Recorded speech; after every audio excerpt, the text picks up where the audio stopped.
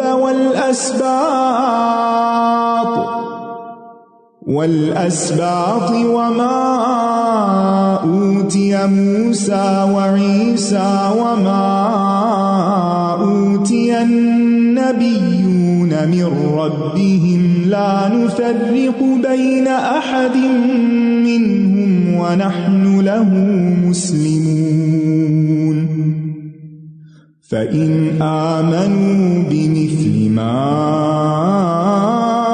آمنتم به فقد اهتدوا وإن تولوا فإنما هم في شقاق فسيكفيكهم الله وهو السميع العليم صبغة الله ومن أحسن من الله صبغة ونحن له عابدون قل أتحاجوننا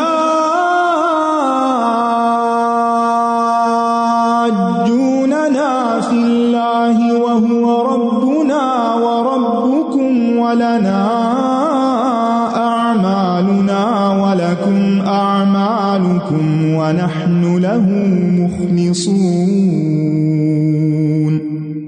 أَمْ تَقُولُونَ إِنَّ إِبْرَاهِيمَ وَإِسْمَاعِيلَ وَإِسْحَاقَ وَيَعْقُوبَ وَالْأَسْبَاطَ كَانُوا هُودًا أَوْ نَصَارَى قُلْ أَأَنْتُمْ أَعْلَمُ أَمِ اللَّهُ وَمَنْ أَظْلَمُ مِمَّنْ كَتَمَ شَهَادَةً عِنْدَهُ مِنَ اللَّهِ وَمَا اللَّهُ بِغَافِلٍ عَمَّا تَعْمَلُونَ تِلْكَ أُمَّةٌ قَدْ خَلَتْ لَهَا مَا كَسَبَتْ وَلَكُمْ مَا كَسَبْتُمْ وَلَا تُسْأَلُونَ عَمَّا كَانُوا يَعْمَلُونَ۔ اور کون ہے جو ابراہیم کے طریقے سے بے رغبتی کرے، اس سے منہ موڑ جائے، سوائے اس کے جس نے خود کو حماقت میں مبتلا کر لیا ہو۔ اصل احمق وہ ہیں جو اس طریقے کو چھوڑنے والے ہیں، اس طریقے کو اختیار کرنے والے سفہا نہیں ہیں، احمق نہیں ہیں۔ اور ہم نے اس کو دنیا میں چن لیا تھا، اللہ کا چنا ہوا بندہ، اس کے طریقے کو فالو کرو، اور یقیناً آخرت میں بھی وہ ضرور صالحین میں سے ہوگا۔